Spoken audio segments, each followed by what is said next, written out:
끝없이 펼쳐진 푸른 바다를 보는 순간 이상하게 이런 생각이 들었습니다. 어쩌면 내 인생 2막이 여기서 다시 시작될지도 모르겠다. 오늘은 그리스 산토리니에서 제가 예감했던 그 이야기를 에세이로 들려드리려 합니다. 하얀 마을과 나, 비행기 안에서 영화 나의 그리스식 웨딩 3편을 보며 그리스로 향했다. 영화 속 여주인공 툴라가 그리스로 여행을 떠나는 모습이 내 모습과 겹쳐졌다. 하늘인지 바다인지 구분이 안 될 만큼 푸른 에게해를 바라보며 마음은 기대감으로 부풀었다. 산토리니는 에게해의 진주라고 불릴 만큼 아름다운 섬이다. 이 섬은 화산 폭발로 형성된 칼데라 지형으로 고대 아크로틸이 유적지에서 볼 수 있듯이 민호와 문명과도 연관이 깊다. 산토리니에 처음 발을 디뎠을 때 맘마미아, 나는 내가 너무 서둘러 왔다는 생각을 했다. 아니, 정확히 말하면 마음의 준비도 없이 눈앞의 풍경이 맘속으로 훅 들어와 버렸다. 영화 속 한 장면으로 순간 이동한 기분이랄까. 코끝을 스치는 바다 내음, 층층이 쌓인 하얀 집들이 내 모든 감각을 자극했다. 에게해의 짙푸른 빛깔은 끝없이 펼쳐진 수평선 너머 하늘과 맞닿아 경계조차 희미했다. 그 위로 절벽을 따라 빼곡히 들어선 하얀 벽과 파란 지붕의 집들은 자연과 사람이 함께 빚어낸 한 편의 작품이었다. 산토리니에서 일몰 감상은 마치 성스러운 의식과도 같다. 일몰 뷰 포인트로 유명한 이하 성체의 아기오스 니콜라우스 성 근처는 해가 지기 2-3시간 전부터 사람들이 하나둘 모여든다. 오후 6시쯤이면 이미 북적이는 여행객들로 자리 잡기도 쉽지 않다. 우리는 다른 선택을 했다. 세계 3대 일몰 장소에 와놓고 사람들 등 뒤에서 찰나의 순간을 놓칠 순 없었다. 그래서 미리 레스토랑을 예약했다. 석양과 함께 영화 감상을 하는 곳으로 유명한 식당이었다. 그곳에서 우리는 누구의 방해도 없이 오롯이 둘만의 일몰을 만끽했다. 저녁 식사를 하는 동안 하늘은 점차 색을 바꿔갔다. 처음에는 연한 주황빛이더니 점점 진해져 이내 곱디고운 분홍색으로 번져갔다. 사실 미국 집에서 보는 일몰도 충분히 아름답다. 캘리포니아 로렌하이츠 근처는 산이 많고 우리 집이 언덕 위에 있기 때문이다. 그러나 산토리니의 일몰은 그와는 전혀 다른 매력이 있었다. 집에서는 해가 산 너머로 사라지며 하늘 전체를 물들이는 반면 산토리니에서는 태양이 바닷속으로 서서히 가라앉는다. 해를 품은 바다는 순간순간 색을 달리하며 장관을 연출했다.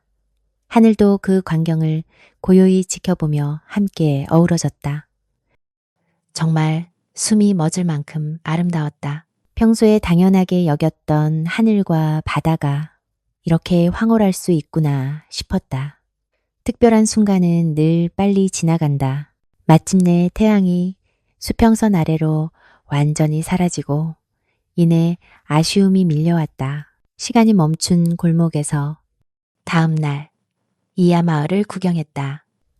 좁은 골목길을 따라 걷다 보면 어디서든 푸른 바다가 시야에 들어왔다. 길 모퉁이의 하얀 의자, 그 위에 놓인 꽃 화분, 그리고 멀리서 들리는 교회 종소리가 시간이 느리게 흐르는 듯한 착각을 불러일으켰다. 아니, 시간이 멈춘 듯한 느낌은 내 간절한 바람이 만들어낸 환상이었을지도 모른다. 담장 너머 만발한 부겐빌레아 꽃들이 바람에 살랑거리고 예상치 못한 모퉁이에서 작은 책방이나 갤러리를 만나는 재미가 쏠쏠했다. 피라 마을의 골목을 헤매다 마주친 아틀란티스 서점은 책을 좋아하는 나에게는 뜻밖의 선물 같았다. 원래 이하 마을에 있었는데 지금은 피라 마을로 옮겼다고 한다. 플라톤의 말처럼 산토리니가 정말 바닷속으로 사라진 아틀란티스였을까? 20여 년 전 꿈 많은 영국 청년 2명이 이곳에 왔다가 그 이야기의 매력에 흠뻑 빠졌다. 그래서 문학도들을 위한 아지트로 책방을 시작하게 됐다는 이야기는 한편의 소설처럼 낭만적이었다. 책과 문학을 사랑하는 사람들의 봉사와 후원으로 지금까지 유지되고 있다는 사실이 평범한 서점을 특별하게 만들어 주었다.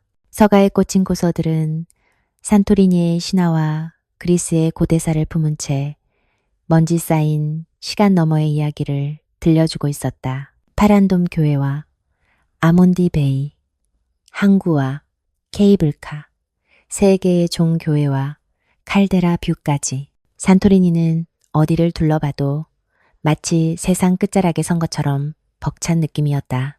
게다가 아무데나 카메라를 들이대도 모든 곳이 그림 같은 포토스팟이다. 평소에 사진 찍는 걸 그리 좋아하는 편이 아닌데도 이곳에서는 저절로 셔터를 누르게 됐다.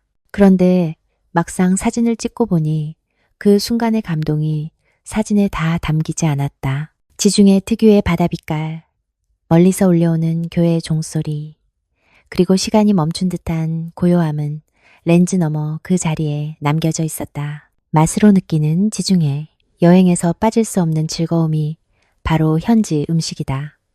그리스 하면 가장 유명한 건 기로스와 수블라키다. 둘 다 피타빵에 구운 소고기나 돼지고기, 그리고 토마토, 차치키 소스를 곁들여 먹는 음식이다. 기로스는 고기를 얇게 썰었고 수블라키는 덩어리로 꼬치에 나온다는 차이뿐이다. 산토리니에서 먹은 토마토는 유난히 달콤했다. 기분 탓인가 했는데 알고 보니 화산 토양에서 자란 농산물은 특별히 더 달다고 했다. 요즘엔 지중해 식단이 건강식으로 알려져서 그리스식 요거트 소스, 차지키는 익숙했다. 숯불향 고기와 신선한 야채, 상큼한 소스가 입안에서 어우러져 한국 음식이 생각나지 않을 정도로 입에 잘 맞았다. 덕분에 그리스의 여름 속으로 한 걸음 더 다가선 기분이었다. 산토리니는 문어다리 요리가 유명하다. 우리나라 문어와는 또 다른 맛이었는데 쫄깃하면서 부드럽고 올리브 오일의 고소한 맛이 입안에 착 감겼다. 무사카는 수블라키, 기로스와 함께 그리스의 대표 음식이다. 다진 소고기나 양고기에 감자, 호박, 가지, 토마토를 차곡차곡 쌓아 베샤멜 소스를 얹어 오븐에 구워낸다. 고기와 채소의 조합이 엄마가 해주는 집밥처럼 부담 없어 먹기 좋았다. 와인도 빼놓을 수 없다. 아시르티코라는 포도로 만든 화이트 와인이 산토리니의 특산품이다. 골목을 걷다 보면 수블라키 냄새에 매료되고 더위에 지칠 때쯤 나타나는 젤라토 가게는 산토리니 여행에 생기를 더해 주었다. 계획에 없던 길에서 만난 보석들. 산토리니에서 유명한 관광지도 좋았지만 우연히 발견한 곳이 더 기억에 남는다. 우리는 렌터카를 타고 섬 서쪽 해안을 따라 남쪽으로 내려갔다. 아크로티리를 지나 이름난 해변들을 들러서 한 바퀴 돌 계획이었다. 그런데 가는 도중 구글 맵에 하트 오브 산토리니라는 글자와 함께 카메라 아이콘이 떴다. 산토리니의 심장, 포토 스팟이라고? 한번 가보자. 계획에 없던 방문이었는데 이름값을 제대로 하는 곳이었다. 만약 이아 마을과 피라 마을만 둘러보고 산토리니를 떠났다면 이 섬의 진짜 매력을 놓친 것이다.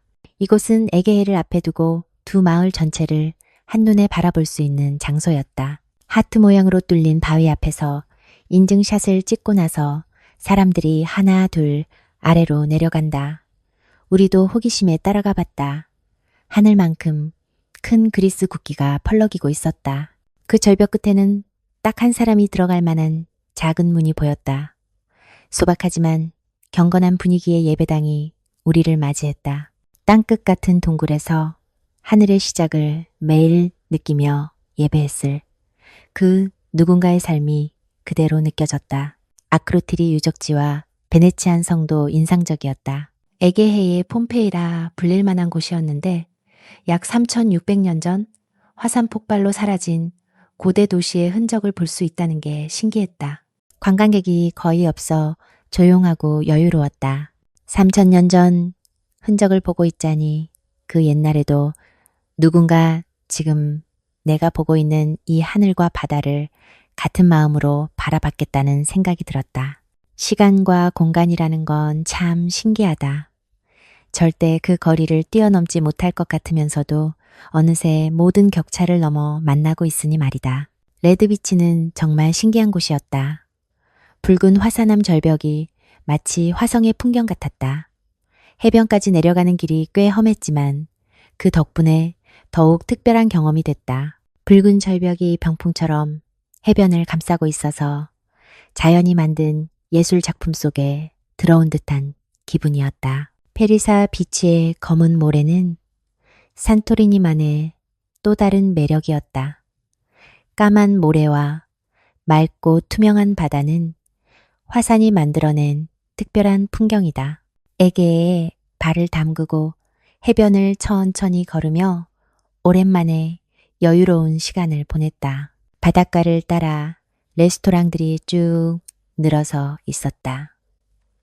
알미라 레스토랑에서 맛본 모듬 생선 한 상은 정말 신선했다. 배를 든든하게 채운 뒤 해변을 걷다가 우연히 저 멀리 산꼭대기가 눈에 들어왔다. 뭔가 특별한 장소 같아 직접 올라가 보기로 했다. 이렇게 또 우연히 가게 된 곳이 고대 도시 티라였다. 기원전 9세기 도리아인들이 세운 이 산꼭대기 도시는 세월에 다른 신전과 극장터가 남아있었다. 바닷가에서 불어오는 푸른 바람 속에서 부서진 돌들은 지나간 시간의 흔적을 담고 있었다. 아래를 내려다보니 우리가 출발했던 페리사비치와 에게해가 끝없이 펼쳐져 있었다. 바닷바람에 날아갈 것 같았지만 가슴이 탁 트이는 경관이었다. 때로는 예정에 없던 길에서 뜻밖의 선물을 만나는 게 인생인 것 같다.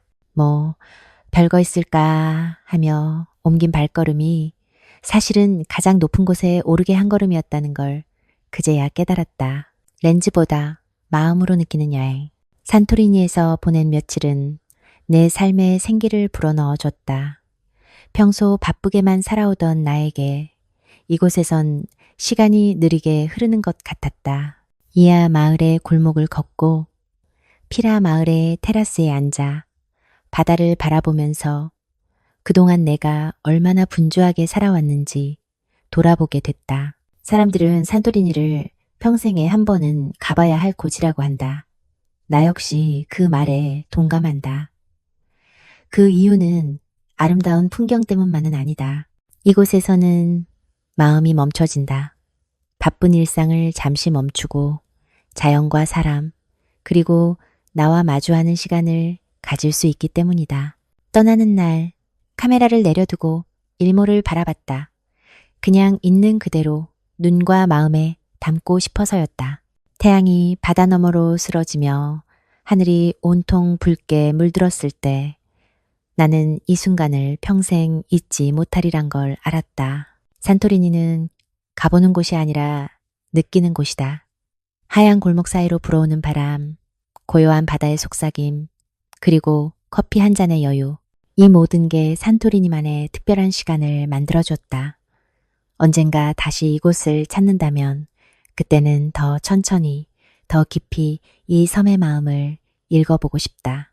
오늘 산토리니의 바다와 골목, 그리고 인생 이막에 대한 제 노트를 함께 들어주셔서 감사합니다. 이 에세이에서 마음에 남았던 한 문장이 있다면 댓글로 나눠주세요.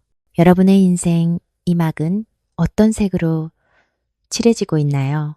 앞으로도 이런 여행 에세이와 신앙, 삶의 이야기를 함께 나누고 싶으시다면 구독과 좋아요도 부탁드립니다.